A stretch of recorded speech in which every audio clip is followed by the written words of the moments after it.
నమస్కారం. ప్రేక్షకులందరికీ శుభోదయం.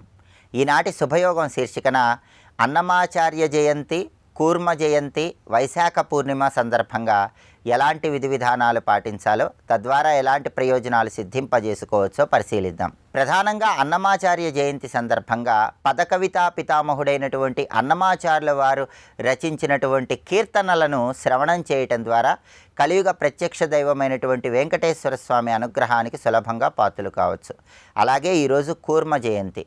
కూర్మ రూపంలో శ్రీ మహావిష్ణువు దేవదానవులు పాలసముద్రాన్ని చిలుకుతున్నప్పుడు మందర పర్వతాన్ని కవ్వంగా చేసుకొని, వాసుకిని తాడుగా చేసుకొని క్షీరసాగర మథనం చేస్తున్నప్పుడు మందర పర్వతాన్ని తన మూపురం మీద అధిరోహించిన రోజు కాబట్టి కూర్మ జయంతి సందర్భంగా కూర్మ రూపంలో ఉన్న శ్రీ మహావిష్ణువు చిత్రపటాన్ని పూజా మందిరంలో ఏర్పాటు చేసుకొని దీపారాధన చేయటం, అలాగే విష్ణు ప్రియమైన విధంగా తులసి దళాలతో పూజ చేయటం ద్వారా కూర్మ రూపంలో ఉన్న విష్ణుమూర్తి అనుగ్రహం కలుగుతుంది. అలాగే ఓం నమో భగవతే కుం కూర్మాయ ధరాధర దురంధరాయ నమః అనే మంత్రాన్ని ఈరోజు ఇంట్లో దీపారాధన చేశాక 21 సార్లు పఠించినట్లయితే కూర్మావతారంలో ఉన్న శ్రీ మహావిష్ణువు సంపూర్ణమైన అనుగ్రహానికి పాత్రులై భూలాభాన్ని, గృహలాభాన్ని సిద్ధింపజేసుకోవచ్చు. అలాగే ఈరోజు గృహంలో తాబేలు బొమ్మను ఏర్పాటు చేసుకోవడం ద్వారా ఉత్తమ ఫలితాలు కలుగుతాయి. గృహంలో ఉత్తర దిక్కులో ఒక పాత్రలో నీళ్లు పోసి ఆ నీళ్లలో తాబేలు బొమ్మను ఏర్పాటు చేసుకోవడం ద్వారా కూడా విష్ణు కృపకు పాత్రులై వృత్తిపరంగా మంచి సత్ఫలితాలు సిద్ధింపజేసుకోవచ్చు. అలాగే వైశాఖ మాసంలో వచ్చే పౌర్ణమి తిథిని మహావైశాఖి అనే పేరుతో పిలుస్తారు. ఈ మహావైశాఖి నాడు సముద్ర స్నానం చేయటం ద్వారా దృష్టి దోషము, నరపీడ వీటన్నిటి నుంచి సులభంగా బయటపడవచ్చు. అలాగే ఈరోజు సముద్ర స్నానం చేసినట్లయితే కురుక్షేత్రంలో గోదానము, భూదానము చేసినంత విశేషమైన ప్రయోజనాలు సిద్ధింపజేసుకోవచ్చని ప్రామాణిక గ్రంథాల్లో చెప్పారు. సముద్ర స్నానం చేసే ముందు ఇసుకలో ధనుస్సు, బాణము ఈ 2 గుర్తులను లిఖించి ఆ తర్వాత కరక్కాయ సముద్రంలో వేసి సముద్రంలో దిగి సముద్ర స్నానాన్ని ఆచరించాలి. ఇలా సముద్ర స్నానాన్ని ఆచరించడం ద్వారా సంపూర్ణంగా దృష్టిదోష తీవ్రతను తగ్గింపజేసుకొని సకల శుభాలను సిద్ధింపజేసుకోవచ్చు. అలాగే వైశాఖ పూర్ణిమ, మహావైశాఖి దానానికి ప్రాధాన్యం ఉన్న రోజు. స్మృతి కౌస్తుభం అనే ప్రామాణిక గ్రంథం ప్రకారం ఈరోజు నీటితో నిండిన కుండ, గొడుగు, పాదరక్షలు, మామిడి పళ్ళు వీటిలో ఏవైనా దానం ఇవ్వటం ద్వారా సకల శుభాలు కలుగుతాయి. ఈరోజు పెరుగన్నం దానం ఇచ్చినా కూడా ఉత్తమమైన ప్రయోజనాలను సిద్ధింపజేసుకోవచ్చు. అలాగే రావి చెట్టును, తులసి మొక్కను పూజించటం, రావి చెట్టు చుట్టూ, తులసి మొక్క చుట్టూ ప్రదక్షిణలు చేయటం ద్వారా అపమృత్యు దోషాలు తొలగింపజేసుకోవచ్చు, సత్సంతాన ప్రాప్తిని సిద్ధింపజేసుకోవచ్చు. ఈ విధి విధానాలు పాటించడం ద్వారా వైశాఖ పూర్ణిమ, మహావైశాఖి సందర్భంగా విశేషమైన శుభ ఫలితాలను సిద్ధింపజేసుకోవచ్చు. రేపటి శుభయోగం శీర్షికన శుక్రవారం సందర్భంగా శ్రీ సూక్త శ్లోకాలలో ఉన్నటువంటి అంతరార్థం ఏంటో, శ్రీ సూక్తాన్ని ఏ విధంగా పఠిస్తే లక్ష్మీ కటాక్షానికి సులభంగా పాత్రలం కావచ్చో పరిశీలిద్దాం. నమస్కారం.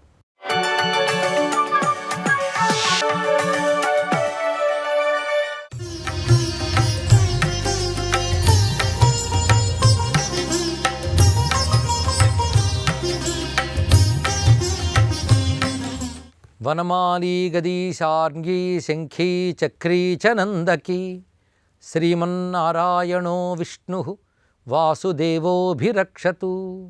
భజే శ్రీచక్రమధ్యస్థాం దక్షిణోత్తరయోః సదా శ్యామా వార్తాళి సంసేవ్యాం భవానీం లలితాంబికాం. వైశాఖ పూర్ణిమ ఒక పూర్ణతిథి, ఒక మహాపర్వం. దీనికి మహావైశాఖి అని కూడా పేరు ఉన్నది. ఎప్పుడైనా మాసం యొక్క సారము పూర్ణిమ నందు ఉంటుంది. అందుకే పూర్ణిమ నాడు చేసిన సాధన మాస ఫలాన్ని మనకు ప్రసాదిస్తున్నది. పూర్ణిమ నాడు చంద్రుడు పూర్ణ కళలతో ప్రకాశిస్తుంటాడు. చంద్రుడు మనస్సుకి సంకేతం. అందుకే మా మనస్సు పరిపూర్ణమైన శాంతి పొందాలి అంటే పూర్ణిమ నాడు ధ్యానము, పూర్ణిమ నాడు ఆధ్యాత్మిక సాధన ఇత్యాదులు విశేషంగా మనకు చెప్పారు. ఇక్కడ యోగశాస్త్రంలో పూర్ణిమ సాధనకి ఎంతో ప్రాధాన్యం ఉన్నది. ఆ పూర్ణిమల్లో కూడా ఒక్కొక్క మాస పూర్ణిమకి ఒక్కొక్క ప్రత్యేకత ఉన్నది. అలాంటి ప్రత్యేకత కలిగిన పూర్ణిమల్లో వైశాఖ పూర్ణిమ ఒకటి. ఈ వైశాఖ పూర్ణిమకి ఉన్న విశేషాలు, విశాఖ నక్షత్రంతో కూడిన పూర్ణిమ వైశాఖ పూర్ణిమ అనిపించుకుంటుంది. ఈ రోజున చేయవలసిన కర్తవ్యాలు ప్రధానంగా ఒకటి స్నానము. ఈ స్నానంలో సముద్ర స్నానం కూడా విశేషము అని చెప్పారు.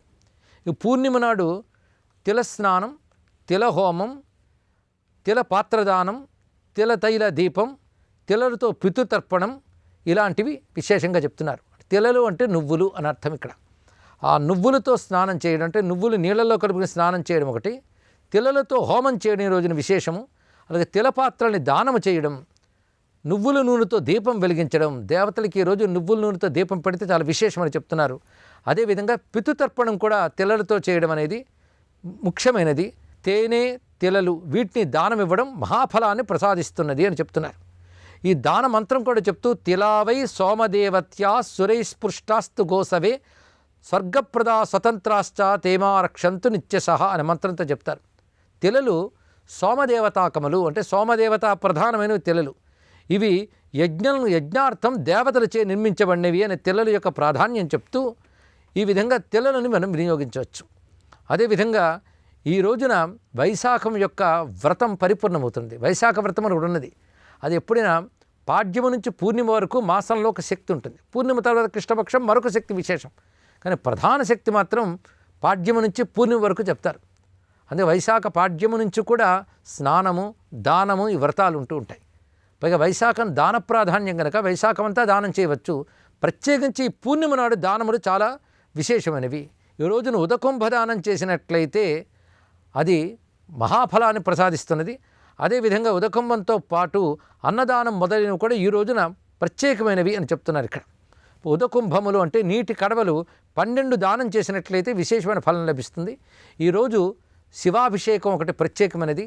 రెండవది లక్ష్మీనారాయణ సమర్చనము. క్షీరసముద్రంలో నారాయణుడు శేషశయనుడే లక్ష్మీదేవి చేత సేవించబడుతూ దేవతల చేత పరివేష్టించబడి ఉన్నట్లుగా భావన చేసి లక్ష్మీనారాయణ ఆరాధన చేసినట్లయితే ఇది విష్ణు ప్రీతికరమవుతున్నది అని కూడా శాస్త్రం చెప్తున్నది. అప్పుడు నారాయణ్ణి షోడశోపచారాలతో పూజించాలి. లక్ష్మీ సహిత నారాయణ్ణి ఆరాధన ఈరోజు విశేషం. అదేవిధంగా ఈ పూర్ణిమ నాడు దేవీ ఆరాధన కూడా ప్రత్యేకంగా చెప్పబడుతున్నది. అమ్మవారిని ఈరోజు ఆరాధించడం కూడా విశేషమే. అందుకు ఇష్టదేవత ఆరాధన ప్రత్యేకం. అంతేకాకుండా ఈ రోజున విష్ణు భక్తిని, వెంకటేశ్వర తత్వాన్ని లోకానికి ప్రచారం చేసినటువంటి మహానుభావుడు అన్నమాచార్యులు వారు ఆవిర్భవించిన రోజు కూడా. అదే వైశాఖమున విశాఖను అనుపమ లగ్నమందు అని అన్నమాచార్య మనవుడైన చిన్న తిరుమలాచార్యుల వారు అన్నమాచార్య చరిత్రలో ఇది రచించారు. ఇక్కడ అది ఈ రోజున అన్నమాచార్యుల వారు జన్మించిన రోజు. అన్నమాచార్యులు నారాయణ యొక్క నందకాంశ సంభూతుడు అని చెప్తారు. అటువంటి విష్ణు శక్తి యొక్క అంశతో ఆవిర్భవించాడు కనుక ఆయన స్మరణ విష్ణు ప్రీతికరం. అపారమైనటువంటి వాంగ్మయాన్ని అందించిన మహానుభావుడు తెలుగువాడు కావడం తెలుగువారు చేసుకున్నటువంటి అదృష్టం. వెంకటేశ్వర స్వామి యొక్క తత్వాన్ని, ఆయన యొక్క అనుగ్రహ లీలా విశేషాలని, ఆయన స్వరూపాల్లో, ఆయన ఆరాధనలో ఉన్న ప్రత్యేకతల్ని కూడాను అద్భుతంగా 32,000 కీర్తనల్లో రచించిన మహానుభావుడు. పరమ మంత్రములు 32,000 అని అన్నమాచార్య మనుమడే పేర్కొన్నాడు. అయితే ఇప్పుడు మనకు లభ్యమవుతున్నవి సుమారు 14,000 కీర్తనలు. అందులోని నారాయణ యొక్క తత్వం అంతా ప్రతిపాదింపబడి ఉంటుంది. ఒక శాస్త్రమా అన్నట్లు అనేక కీర్తనలు అందించారు ఆయన. అటువంటి మహానుభావుని స్మరించి ఆరాధించవలసినటువంటి రోజు ఇది. అదేవిధంగా బుద్ధ పూర్ణిమను కూడా చెప్తారు. బుద్ధుడు అన్య సంప్రదాయంలా మనకు అనిపించినప్పటికీ కూడా వేదంలో చెప్పినటువంటి ఉపనిషత్తులు, వేదంలో ఉన్న యోగము ఇవే బుద్ధుని ద్వారా వ్యాప్తి చెందాయి. జితేంద్రియత్వానికి గొప్ప ప్రతీక బుద్ధుడు. బుద్ధుడికి ఆచార్య స్వరూపము. స్వయంగా తపస్సు చేత జ్ఞానాన్ని పొందినటువంటి మహానుభావుడైన ఒక ఆచార్య తత్వం ఏదో వైశాఖంలో వ్యాపించిందండి. అది వైశాఖ మాసంలోనే ఆదిశంకర భగవత్పాదుల వారు, మరొక వైపు విశేషించి భగవద్ రామానుజుల వారు, అటుపై ఆచార్య రూపుడు హనుమంతుడు, వీరందరూ వైశాఖ మాసంలో ఆవిర్భవించినటువంటి వారే. అదే వైశాఖ పూర్ణిమ నాడు మనం ఒక విధంగా గురు పూర్ణిమగా భావన చేసి గురువులను ఆరాధించుకోవడం కూడా ప్రత్యేకమైన అంశం. ఇటు దానానికి, అటు స్నానానికి, భగవద్ అర్చనకి కూడాను ప్రశస్తమైన దినం ఈ భవ్యమైనటువంటి వైశాఖ పూర్ణిమ. అందున ఈనాడు చేసినటువంటి జపములు మొదలైనవి కూడా అక్షయ ఫలాన్ని ప్రదానం చేస్తాయి. అందుకే పూజతోనో, స్తోత్రంతోనో, జపంతోనో ఈ రోజున మనం సార్థకం చేసుకోగలగాలి. అటువంటి పూర్ణిమ వైశాఖ మాస సారమని భావన చేస్తూ దానం చేత, భగవదర్చన చేత విష్ణు ప్రీతికరమైనటువంటి తిథిగా దీన్ని భావన చేసి లక్ష్మీనారాయణ ఆరాధన చేయాలి అని చెప్పారు. ఇక్కడ సర్వదేవతా ప్రీతికరమైనటువంటి వైశాఖ మాసం ఇది. కార్తీక మాసం, ఆషాఢ మాసం ఎలాగో వైశాఖ మాసానికి కూడా అంత ప్రాధాన్యం ఉన్నది. ఆ ప్రాధాన్యం అంతా పూర్ణిమ నాడు మనకు కనిపిస్తుంటుంది. అందుకే ఈ రోజున విశేషించి చేయవలసినటువంటి ఆధ్యాత్మిక కృత్యములు ఏవైతే ఉన్నాయో, ధార్మిక కార్యక్రమాలు, ఒక క్షేత్రాన్ని దర్శించడం కూడా ఈరోజు విశేషమని చెప్పారు. అలా గంగా స్నానానికి కూడా గొప్ప ఫలాన్ని చెప్పారు. గంగా స్నానానికి వెళ్ళే అవకాశం, సముద్ర స్నానం చేసే అవకాశం లభించనప్పుడు మనం ఎక్కడ స్నానం చేస్తున్నాం అక్కడే గంగాది నదులని స్మరించుకోవాలి, సర్వతీర్థ స్వరూపిణి సముద్రాన్ని కూడా నమస్కరించుకోగలగాలి అని చెప్పారు ఇక్కడ. ఈ విధంగా చేసే స్నానం కూడా గంగా స్నాన ఫలితాన్ని ప్రసాదిస్తున్నది. మొత్తానికి కొద్దిపాటి ధర్మం చేసిన అనంత ఫలాన్ని ఇచ్చే శక్తి ఈ పూర్ణిమ నాడు ఉంది కనుక ప్రతివారు అటువంటి దైవికమైన ధార్మిక కార్యక్రమాలు చేసి ఈ రోజున సార్థకం పరచుకోవచ్చు. మునిపే చెప్పినట్లుగా ఇది ధ్యానం ప్రధానమైనటువంటి పూర్ణిమ, వైశాఖ పూర్ణిమ. అందుకే ధ్యానానికి ప్రాధాన్యం ఇవ్వాలి. అది రాత్రి వేళ ఎక్కువ ముఖ్యమైనటువంటి ప్రాధాన్యం కనబడుతుంది. ప్రాతకాలం అంతా స్నానాదులకు మనం కేటాయించి రాత్రి వేళల్లో జపధ్యానాలకు కూడా ప్రాధాన్యం ఇవ్వాలి. అటువంటి పవిత్రమైనటువంటి వైశాఖ పూర్ణిమ నాడు ఆరాధింపబడే లక్ష్మీనారాయణ, గౌరీ శంకర శక్తి దేవతలందరికీ కూడా నమస్కరిస్తూ స్వస్తి.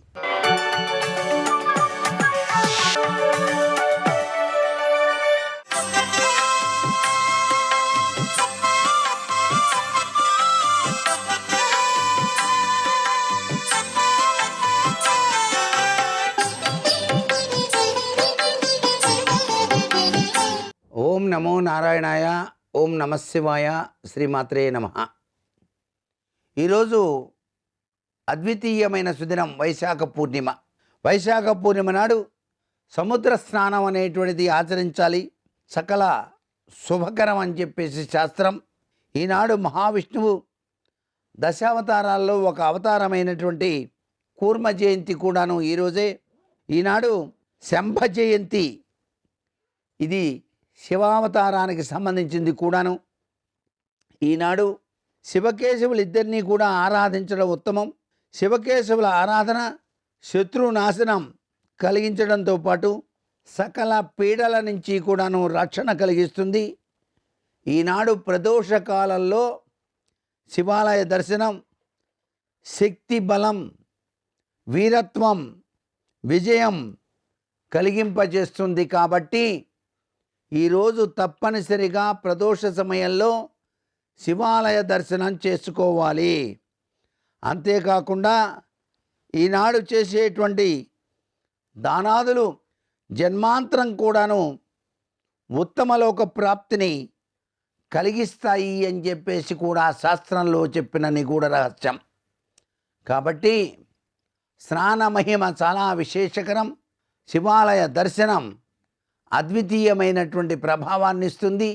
చేసేటువంటి కించిత్తు కొద్ది దానమైనా కూడా కొన్ని రెట్ల సత్ఫలితాన్ని కలిగిస్తుంది. ఈనాడు చేసేటువంటి ప్రతి ఒక్క పుణ్య కార్యక్రమం కూడాను అశ్వమేధ యాగ సత్ఫలితాన్ని కలిగిస్తుంది. కాబట్టి ఈ యొక్క పూర్ణిమను అద్వితీయవంతమైందిగా భావన చేస్తూ ప్రతి ఒక్కరూ కూడా భారతీయ సనాతన సంస్కృతి సంప్రదాయాల్లో దాగినటువంటి అద్వితీయమైనటువంటి ప్రభావాన్ని అర్థం చేసుకొని ఆచరణలో అభ్యుదయం పండిన మాన్యంగా జీవితాల్ని మలుచుకోవాలని చెప్పేసి కోరుకుంటూ సర్వే జనా సుఖినో భవంతు.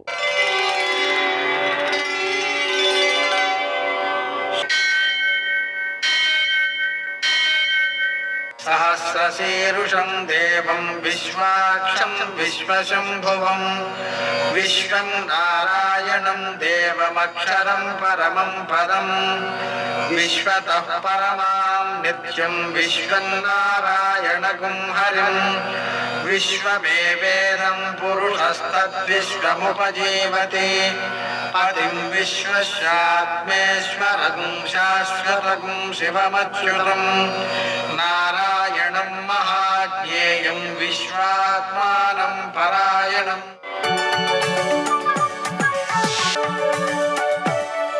సూర్యశౌర్యమథేందురింద్రపదవీ సన్మంగళం మంగళం. నమస్తే భగవన్ దేవదత్తాత్రేయ జగత్ప్రభో సర్వబాధా ప్రశమనం కురు శాంతిం ప్రయచ్చమే. నేటి కాలమాన విశేషాలను గమనిద్దాం. స్వస్తి శ్రీ చాంద్రమాన క్రోధినామ సంవత్సరం ఉత్తరాయణం వసంత ఋతువు వైశాఖ మాసం శుక్లపక్షం గురువారం. సూర్యోదయం 5:46 సూర్యాస్తమయం 6:40 తిథి పూర్ణిమ రాత్రి 7:18 వరకు. నక్షత్రం విశాఖ ఉదయం 9:12 వరకు. వర్జం మధ్యాహ్నం 1:21 నుంచి 3:01 వరకు.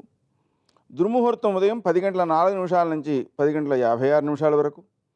మరల మధ్యాహ్నం 3:14 నుంచి 4:05 వరకు. అమృతకాలం రాత్రి 11:19 నుంచి 12:59 వరకు. రాహుకాలం గురువారం కాబట్టి మధ్యాహ్నం 1:30 నుంచి 3 గంటల వరకు. శుభప్రదమైన సమయం ఉదయం 11:20. నేటి విశేషం గురువారం. మహావైశాఖి అన్నారు దీన్ని. ఎందుకనంటే విశాఖ నక్షత్రము పూర్ణిమ కలిశాయి కాబట్టి దీన్ని మహావైశాఖి అంటారు. ఈ సందర్భంగా సముద్ర స్నానం చేయడం విశేషమైన ఫలితాన్ని ఇస్తుంది. అలాగే పద్మక యోగం కూడా ఉంది. నదీ స్నానం, తీర్థస్నానం, గోసహస్ర దాన ఫలితాన్ని ఇస్తూ ఉంటాయి. అలాగనే అర్ధనారీశ్వర వ్రతం, సంపద్గౌరీ వ్రతం అనేవి చాలా ఉత్తమ ఫలితాలను ఇచ్చేటువంటి గౌరీ పూజలు. పూర్ణిమ పూజ, పూర్ణిమ హోమం విశేషమైన సత్ఫలితాలను ఇస్తాయి. కూర్మ జయంతి సందర్భంగా కూర్మ స్వామిని పూజించుకోవడం ద్వారా వ్యక్తిలో చాంచల్యం తొలగిపోతుంటుంది. చాలామంది నిరంతర క్రియాశీలత అనే పేరుతో ఎక్కువ చాంచల్యానికి అలవాటు పడిపోతూ ఉంటారు. స్థిరంగా ఉండడం అనేటువంటిది విద్యార్జనకు, జ్ఞానార్జనకు, తపస్సుకు చాలా చాలా అవసరం. అందుకని మంత్రశాస్త్రజ్ఞులు కూర్మాసనం మీద కూర్చుంటారు జపానికి. అలాగే భగవంతుణ్ణి స్థాపన చేసేటప్పుడు కూడా కూర్మపీఠం మీద స్థాపన చేయడం అనేటువంటిది జరుగుతుంటుంది. ఇవన్నీ కూడా స్థిరతకు సంకేతాలుగా నిలుస్తాయి. గురువారం కాబట్టి మనం దత్తాత్రేయారాధన చేసుకోవడం ద్వారా, అనఘాదేవిని పూజించుకోవడం ద్వారా సంపదను వృద్ధి చేసుకునే లక్షణం, సంపదను సంపాదించే లక్షణం, ధార్మిక మార్గంలో దాన్ని సద్వినియోగం చేసేటువంటి లక్షణం అలవడతాయి. నేటి ఆణిముత్యాలు.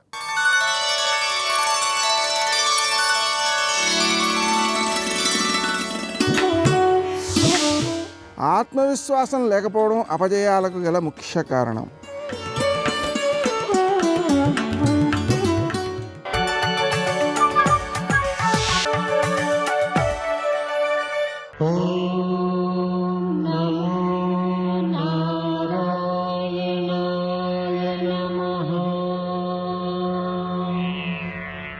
భారతదేశంలోని దివ్యక్షేత్రాలలో బదరీనాథ క్షేత్రం ఉత్తమోత్తమైనది.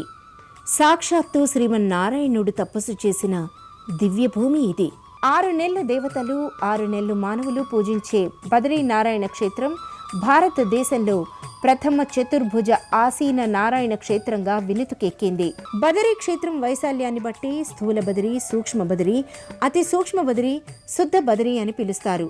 నరనారాయణులు సంచరించి తపస్సు గావించిన భవ్య తపోవనము ఇది. బదరీనాథ పుణ్యస్థలి భూలోక వైకుంఠముగా, మోక్ష స్థానంగా ప్రసిద్ధిని పొందింది.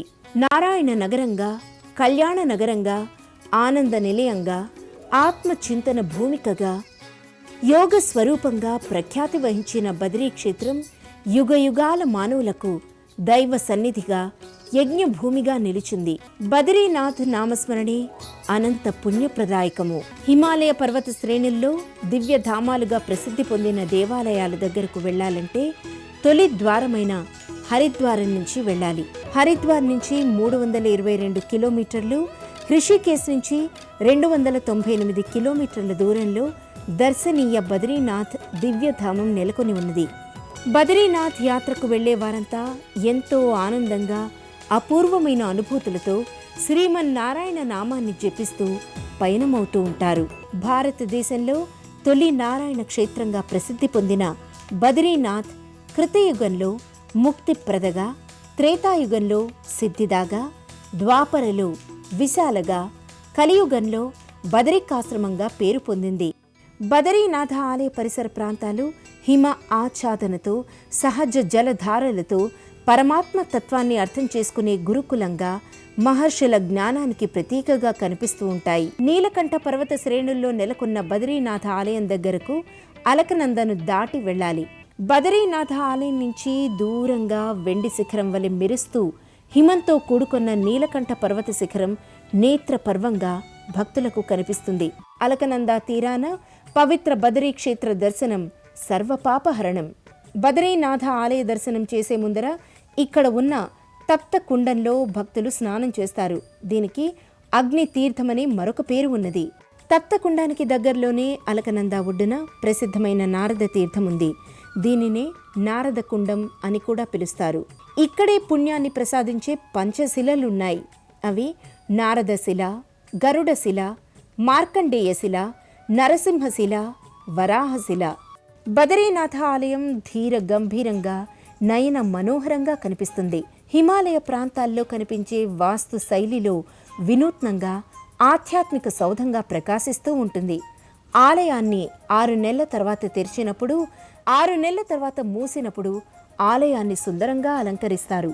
ప్రాచీనమైన చారిత్రక వారసత్వ సంపద చిహ్నాలతో భారతీయ ధర్మ వైభవానికి సాకార రూపంగా ఉన్న బదరీనాథ ఆలయంలో సభా మండపం నుంచి దర్శన మండపానికి వచ్చి అక్కడి నుంచి గర్భగుడిలో ఉన్నటువంటి దివ్య బదరీ నారాయణ స్వామి విగ్రహాన్ని దర్శించి భక్తులు ఆనంద పారవస్యంతో బద్రీనాథ్ కీ జై అంటూ నినాదాలు చేస్తారు. పవన మంద సుగంధ శీతల హేమ మందిర శోభితం శ్రీ నికట గంగాభహత నిర్మల శ్రీ బద్రీనాథ విశ్వంభరం అంటూ ప్రార్థనలు చేస్తారు. శ్రీమన్నారాయణుడు తాను తపస్సు గావించిన ఆదిమ యుగం నాటి రూపంతో, శ్యామ వర్ణంతో, చతుర్భుజాలతో, స్వర్ణ ఛత్ర ఛాయలో బద్రీనాథునిగా అలౌకికమైన ఆధ్యాత్మిక ప్రశాంతిని భక్తులకు అనుభూతం గావిస్తూ ఉంటాడు. నారదాది మహర్షుల ప్రార్థన మేరకు బదరీ నారాయణుడు దివ్యమంగళ విగ్రహంగా యుగయుగాల నుంచి భక్త వాత్సల్యంతో ఇక్కడ కొలువై ఉన్నాడు. ఇక్కడ పితృదేవతలను ఉద్దేశించి చనిపోయిన వారి కోసం చేసే శ్రాద్ధ పితృకర్మలు అఖండమైన పుణ్యాన్ని కలుగజేస్తాయి. పిండదానాది కార్యక్రమాలు చేయనవసరం లేనివారు బ్రహ్మ కపాల ప్రదేశాన్ని దర్శించి నమస్కరించినట్లయితే సద్గతులు లభిస్తాయి.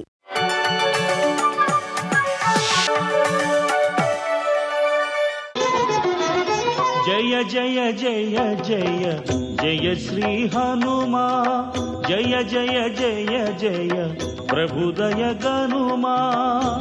రాక్షసీ స్త్రీల మధ్యలో ఉండి దుఃఖపడుతోంది. ఎవరు? పెద్దల చేత కూడా గౌరవింపబడి ఎటువంటి జీవితం అని పొగడబడినటువంటి తల్లి ఇటువంటి దుష్టుల మధ్యలో చేరి బాధపడుతోంది. కాలోహి దురతిక్రమ. ఏమి కాలం! ఎటువంటి వారిని ఎలాగైనా చెయ్యగలదు. కాలాన్ని అధిగమించడం ఎవరికీ సాధ్యం కాదు. దాని బలం అటువంటిది. ఒక్కటి ఆలోచించండి. రామాయణం ధారణలో ఉంటే కష్టం వచ్చినప్పుడు ఈ శ్లోకాలు జ్ఞాపకానికి వచ్చాయనుకోండి, ఓ నేను పడుతున్న కష్టం ఎంత, నా తల్లి సీతమ్మ పడిన కష్టం కన్నా పెద్ద కష్టమా, నేను పడుతున్న కష్టం ఊంచుకునే శక్తి నా తల్లి నాకు అనుగ్రహిస్తుందని నిలబడగలుగుతాడు మనిషి. లేకపోతే దాన్ని తట్టుకోవాలి అంటే రామాయణాది కావ్యములు ఊతమిస్తాయి. అందుకే ఋషికి రుణపడిపోయాం మనం. ఋషికి తర్పణ ఇవ్వడానికి కారణం అదే ఈ జాతి. కాబట్టి మాన్యాగురు వినీతస్య లక్ష్మణస్య గురుప్రియ ఇది సీతాపి దుఃఖార్త కాలోహి దురతిక్రమ. అటువంటి తల్లి ఇంత దుఃఖపడుతోందా? సాయం కావాలి నన్ను ఎవరి కష్టంలోంచి బయటికి తీస్తారని. ఓ కాలోహి దురతిక్రమ. కాలాన్ని దాటడం ఎవరికి సాధ్యం కాదు. ఏం ఆశ్చర్యం! రాజ్యం వా స్త్రిషిలోకేషు సీతావా జనకాత్మజాం త్రైలోక్య రాజ్యం సకలం సీతావానాప్నుయాత్కలాం.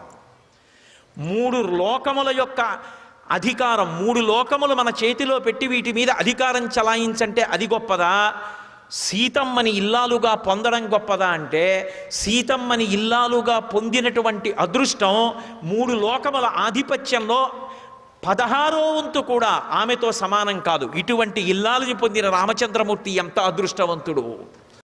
దుష్కరం కృతవాన్ రామో యయిమాం మత్తకాసినీం సీతాం వినా మహాబాహు ముహూర్తమపి జీవతి. అప్పటి వరకు ఆయనకి రాముడు ఒక్కడే తెలుసు, హనుమకి. రాముడంటే ప్రాణం. అటువంటి హనుమ శిశుపావృక్షం మీద కూర్చుని చెప్తున్నారు, ఓహ్ రాముడు చాలా దుష్కరమైన కార్యం చేశాడు, ఇది ఎవరు చెయ్యలేని పని, చెయ్యరాని పని. గుండె చాలా దిట ఉన్నవాడు తప్ప ఈ పని చెయ్యలేడు.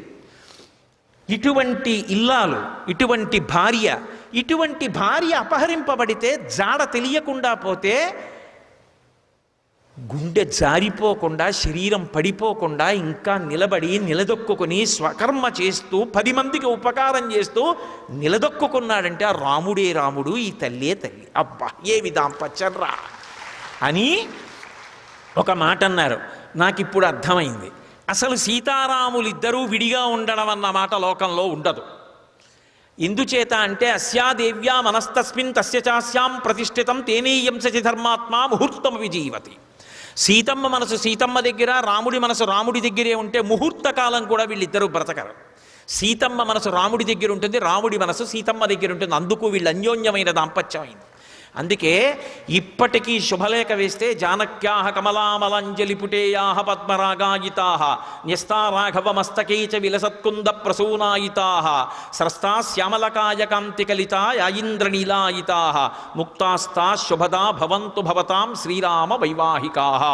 ఈ శ్లోకం లేకుండా శుభలేఖ వెయ్యరు సంప్రదాయం. సర్వం శ్రీ ఉమామహేశ్వర పరబ్రహ్మార్పణమస్తు. స్వస్తి.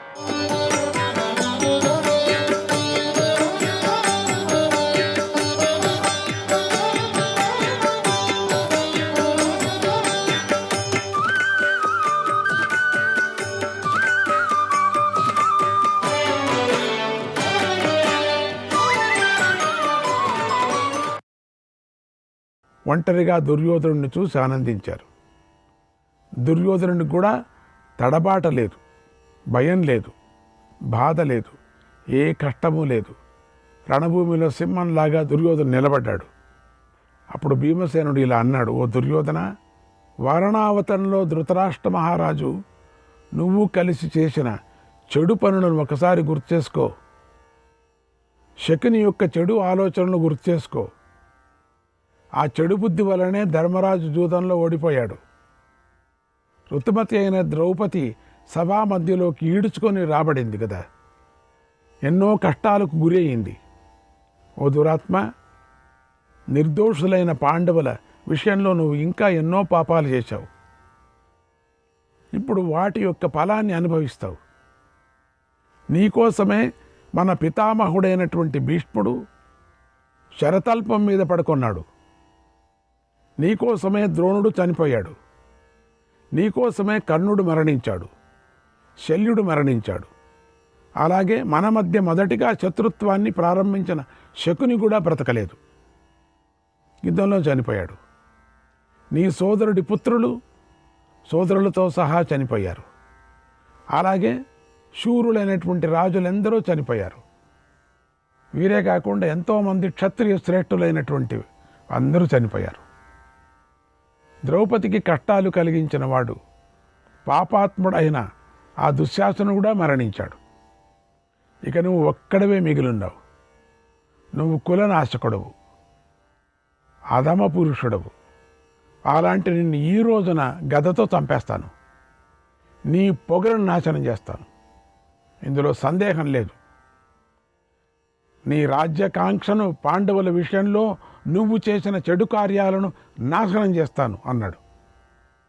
ఆ మాటలు విని దుర్యోధనుడు ఇలా అన్నాడు, ఓ భీమా, మాటలొద్దు, అన్నీ చేతుల్లో చూపించు. ఇప్పుడే నాతో యుద్ధం చేయి. నేను నీ యుద్ధకాంక్షను పొగుడుతాను. పాపాత్ముడా, హిమశిఖరంలాగా ఉన్న పెద్ద గదను పట్టుకున్నావు. ఏంటి అంత పెద్ద గద పట్టుకున్నావు? నేను గదా యుద్ధానికి సిద్ధపడి ఉన్నాను.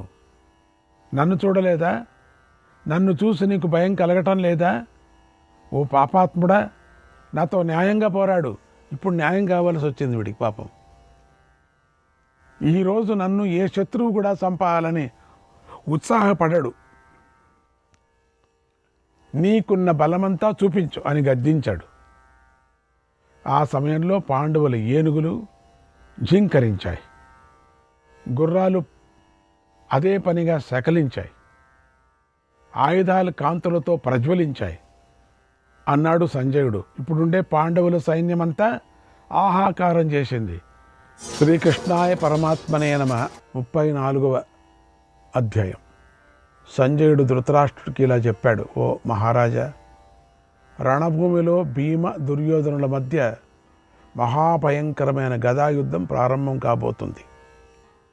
పాండవులందరూ కూర్చున్నారు. ఆ భీమ దుర్యోధనులు ఇద్దరు బలరాముడి శిష్యులు. తన శిష్యులిద్దరూ యుద్ధానికి సిద్ధపడ్డారని విని అక్కడికి ఆ నాగలిని పట్టుకున్నవాడు తాళధ్వజుడైనటువంటి బలరాముడు వచ్చాడు అక్కడికి.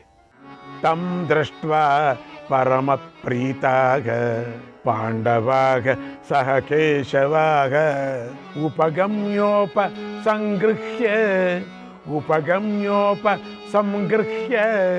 విధివత్ ప్రత్యపూజయన్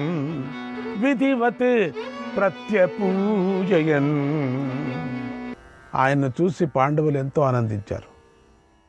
కృష్ణుడితో కలిసి ఎదురు వెళ్ళి బలరాముడి పాదాలను తాకి నమస్కారం చేశారు. ఆయన యథావిధంగా పూజించారు. తర్వాత ధర్మరాజు బలరాముణ్ణి కౌగిలించుకున్నాడు. స్వాగతం పలికాడు. క్షేమాన్ని విచారించాడు. తర్వాత కృష్ణార్జునులు బలరాముడికి నమస్కారం చేశారు. బలరాముడిని ఎంతో ప్రేమతో కౌగిలించుకున్నారు. తర్వాత నకుల సహదేవులు, ద్రౌపదీ పుత్రులు బలరాముడికి నమస్కరించి నిలబడ్డారు. ఆ తర్వాత భీముడు నీ పుత్రుడైన దుర్యోధనుడి చేతులలో గదలను పట్టుకొని బలరాముడికి నమస్కారం చేశారు. అప్పుడు పాండవులు బలరాముడితో ఇలా అన్నారు, ఓ రామ, ఇప్పుడు యుద్ధంలో నీ శిష్యుల నేర్పరితనాన్ని చూడన్నారు. బలరాముడు పాండవులను, కృష్ణుడిని, గదను పట్టుకున్న దుర్యోధనుడిని చూసి ఇలా అన్నాడు, ఓ వీరులారా, నేను తీర్థయాత్రకు వెళ్ళి ఈ రోజుతో 42 రోజులైంది. నేను ఆనాడు పుష్య నక్షత్రంలో బయలుదేరాను. ఇప్పుడు శ్రవణ నక్షత్రంలో మళ్ళీ తిరిగి వచ్చాను. శిష్యయోర్వై గదా యుద్ధం ద్రష్టుకామోస్మి మాధవ. ఓ కృష్ణ, శిష్యుల గదాయుద్ధాన్ని చూడాలని నాకెంతో కోరికగా ఉంది. నేనెంతో ఇష్టపడుతున్నాను. గదలను పట్టుకున్న దుర్యోధన భీములు యుద్ధభూమిలో శోభిస్తున్నారు అన్నాడు. అక్కడున్న రాజులందరూ కూడా స్వాగతపూర్వకంగా బలరాముడిని సత్కరించారు. వారు బలరాముడితో, ఓ మహాబాహు, ఇప్పుడు జరగబోయే మహాయుద్ధాన్ని మాతో కలిసి చూడన్నారు. తర్వాత బలరాముడు శృంజయులతో సహా పాండవులను అందరినీ మళ్ళీ కౌగిలించుకున్నాడు. అనంతరం ఇతర రాజుల క్షేమాన్ని అడిగాడు. తర్వాత వారు కూడా బలరాముడి కుశలాన్ని అడిగి తెలుసుకున్నారు. నాటి మర్యాదలు, ఆప్యాయతలు, అనురాగాలు అలా ఉండేవి. శత్రుత్వం శత్రుత్వమే, మిత్రత్వం మిత్రత్వమే. మంచిని మర్యాదలను కొట్టుకునే సమయంలో కూడా ఎవరూ విడిచిపెట్టలేదు. ఆ రోజుల్లో అట్లా ఉండేది. వీరులు ఎంతో నిగ్రహ శక్తితో ఉన్నారో గమనించాలి. అందరూ చక్కగా నడుచుకున్నారు. బలరాముడు శ్రీ మహావిష్ణువు యొక్క అవతారం, విశేషావతారం. ఆయన సర్వశక్తి సమర్థుడు కనుకనే ఆయనను అందరూ పూజించారు. మహాభారత సంగ్రామంలో ఈ యుద్ధం చిట్ట చివరిది, విశేషమైంది. ఈ యుద్ధం గురించే అందరూ మాట్లాడుకుంటూ ఉంటారు. కనుకనే పరమాత్మ బలరాముణ్ణే ఈ యుద్ధానికి సాక్షిగా పెట్టారు. ఈ ధర్మయుద్ధానికి ఆయన చేతనే తీర్పు చెప్పేలాగా ఎలా చేశాడో గమనిద్దాం. ఆ తరువాత బలరాముడు ఆ క్షత్రియులందరికీ నమస్కారం చేసి వయస్సులను బట్టి క్షేమ సమాచారం అడిగి అందరికీ తెలుసుకున్నాడు. మళ్ళీ శ్రీకృష్ణుని సాత్వికని ప్రేమతో కౌగిలించుకున్నాడు. వారి శిరస్సుల మీద ముద్దు పెట్టుకున్నాడు. వారి క్షేమాన్ని అడిగాడు. వారిద్దరూ కూడా ఎంతో ఆనందించి బ్రహ్మదేవుడికి ఇంద్ర ఉపేంద్రులు అర్చించినట్లుగా ఆయనను అర్చించారు. అలా పలకరింపులు, స్వాగత సత్కారాలు పూర్తి అయిన తర్వాత ధర్మరాజు బలరాముడితో, ఓ బలరామ, సోదరుల యొక్క ఈ యుద్ధాన్ని చూడు ఎట్లుందో అన్నాడు. ఆ మాటలు విని ఎంతో సంతోషిస్తూ బలరాముడు రాజులందరి మధ్యలో కూర్చున్నాడు. ఆయన నల్లని వస్త్రాలు ధరించున్నాడు. తెల్లని కాంతితో వెలిగిపోతూ ఉన్నాడు. ఆ తర్వాత భీమ దుర్యోధనుల మధ్య ఒళ్ళు జలధరించే ఘోర సంగ్రామం ప్రారంభమైంది. అది నీ కుమారులు శత్రుత్వానికి ముగింపు పలికింది అన్నాడు సంజయుడు. శ్రీకృష్ణాయ పరమాత్మనే నమః. 35వ అధ్యాయం. జనమేజయుడు వైశంపాయన మహర్షిని ఇలా అడిగాడు, ఓ మహర్షి, పూర్వం యుద్ధం ప్రారంభమైనప్పుడు బలరాముడు కృష్ణుడితో ఇలా అన్నాడు, ఓ కృష్ణ, దుర్యోధనుడికి సహాయం చేయలేను, అలాగే పాండవులకు సహాయం చేయలేను, కనుక నా ఇష్ట ప్రకారం నేను వెళుతున్నానని వెళ్ళిపోయాడు కదా. అలా వెళ్ళిన బలరాముడు మళ్ళీ ఎలా తిరిగి వచ్చాడు ఇక్కడికి? యుద్ధాన్ని ఎలా చూశాడు? నా విషయాలను కూడా నాకెందుకో వివరంగా చెప్పు అని అడిగాడు. వైశంపాయన మహర్షికి ఇలా చెప్పాడు, ఓ మహారాజా, పాండవులు ఉపప్లావ్యంలో విడిది చేసినప్పుడు అందరికీ శాంతి కలగాలని సంధి కోరుకున్నారు. అప్పుడు కృష్ణుడిని ధృతరాష్ట్రుడికి దగ్గరకు పంపారు. కృష్ణుడు హస్తినాపురానికి వెళ్ళి ధృతరాష్ట్రుడిని కలిశారు. మేలు కలిగించే మంచి మాటలు కూడా చెప్పాడు. కానీ దాన్ని ధృతరాష్ట్రుడు వినలేదు, ఒప్పుకోలేదు. ఈ విషయమంతా నీకు గతంలోనే నేను చెప్పాను. సంధి విఫలమైంది. కృష్ణుడు ధృతరాష్ట్రుడికి దగ్గర సెలవు తీసుకొని పాండవుల దగ్గరికి వచ్చి ఇలా అన్నాడు, ఓ పాండవులారా, కౌరవుల కాలం చేత ప్రేరేపించబడ్డారు, కనుకనే వారు నా మాట వినలేదు, పాటించలేదు. కనుక మీరంతా నాతో కలిసి పుష్య నక్షత్రంలో యుద్ధానికి బయలుదేరండి అన్నాడు. ఆ తర్వాత సేనా విభాగం జరుగుతోంది. అప్పుడు బలరాముడు కృష్ణుడితో, ఓ మహానుభావ మధుసూదన, ఆ కౌరవులకు కూడా సహాయం చెయ్యి అన్నాడు. కానీ కృష్ణుడు ఆ మాటను మన్నించలేదు. అందుకు బలరాముడు కోపించాడు. తీర్థయాత్ర చేయాలని మొదటిగా సరస్వతీ నదీ తీరానికి వెళ్ళాడు. ఆ సమయంలో కృతవర్మ యాదవులందరితో కలిసి అనురాధ నక్షత్రంలో దుర్యోధను పక్షంలో చేరాడు.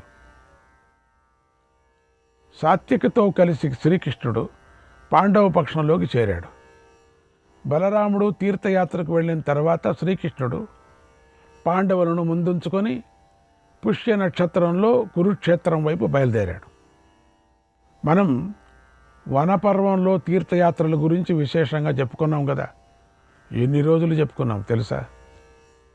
ఇప్పుడు మళ్ళీ ఈ శల్యపర్వంలో యుద్ధంలోని చివరి అంకం ముందు తీర్థయాత్ర ప్రసక్తి వచ్చింది.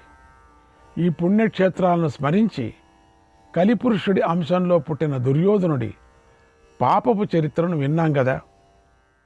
ఇంతగా ఘోర సంగ్రామం జరిగింది కదా. పుణ్యక్షేత్రాల స్మరణతో ఇప్పుడు శాంతి చేకూరుతుంది, పాపం తొలగిపోతుంది. అందుకే వ్యాస భగవానుడు యుద్ధం కాగానే పుణ్యస్మరణ చేశాడు. బలరాముడు ఆ యాత్రకు వెళుతూ సేవకులతో ఇలా అన్నాడు, ఓ సేవకులారా, తీర్థయాత్రకు అవసరమైన సామగ్రిని, పరికరాలను, అగ్నులను, యాజకులను కూడా ద్వారకా నుండి తీసుకొని రండి. అలాగే బంగారాన్ని, వెండిని, ఆవులను, వస్త్రాలను, గుర్రాలను, ఏనుగులను, రథాలను, గాడిదలను, ఒంటెలను మొదలైన వాహనాలు కూడా తీసుకొని రండి. అలా తీర్థయాత్రకు అవసరమైన సర్వ సామగ్రిని వెంటనే తీసుకొని రండి. వేగంగా సరస్వతీ నది వైపుకు వెళ్ళండి. ఋత్వికలను, 100 కొలది విప్రులను తీసుకొని రండి అని ఆజ్ఞాపించాడు. సేవకులు అన్నీ సిద్ధం చేశారు. బలరాముడు కురుక్షేత్రం నుండి తీర్థయాత్ర ప్రారంభించాడు. సరస్వతీ నది వైపు బయలుదేరి 2 తీరాలలోనూ సంచరించాడు. అప్పుడు బలరాముడి వెంట ఋత్వికులు, మిత్రులు, ఇతర విప్రులు, రథాలు, గజాలు, గుర్రాలు, సేవకులంతా ఉన్నారు. ఎద్దులు, ఒంటెలు, కాంచర గాడిదలు, ఆ గాడిదలు లాగుతున్నటువంటి రథాలు కూడా ఉన్నాయి. ఆయా తీర్థాలలో అలసిపోయిన వారికి, రోగులకు, శిశువులకు, వృద్ధులకు ఇవ్వటానికి, యాచకులను సత్కరించటానికి అవసరమైన వస్తువులు పెద్ద మొత్తంలో సిద్ధంగా ఉన్నాయి. విభిన్నమైన ప్రాంతాల్లోని ప్రజలు కోరుకున్న వస్తువులను అందించాడు. ఆకలి మీద ఉన్న వారికి అన్ని చోట్ల అన్నం పెట్టడానికి తగిన ఏర్పాటు చేశాడు. ఏ దేశంలో ఏ బ్రాహ్మణులు ఎటువంటి భోజనాన్ని తినాలని కోరితే ఆయా బ్రాహ్మణులకు అప్పటికప్పుడే వంటవారు దానిని సమకూర్చేవారు. బలరాముడి ఆజ్ఞను అనుసరించి సేవకులు ఆయా ప్రాంతాలలో భక్ష్య పానీయ రాసులను పూర్తిగా సిద్ధం చేసుకున్నారు. సుఖాన్ని కోరుకుంటున్న విప్రులకు ఇవ్వటానికై విలువైన వస్త్రాలను, పరుపులను, దుప్పట్లను సిద్ధం చేసుకున్నారు. ఏ విప్రుడు ఎక్కడ నిద్రించాలనుకున్నా, మేల్కొని ఉండాలి అనుకున్నా అక్కడే అతడికి అన్ని ఏర్పాట్లు సిద్ధం చేయడానికి ఏర్పాటు చేసుకున్నారు. అలా బలరాముడి తీర్థయాత్రలో జనమంతా సుఖంగా ప్రయాణిస్తున్నారు, విశ్రమిస్తున్నారు.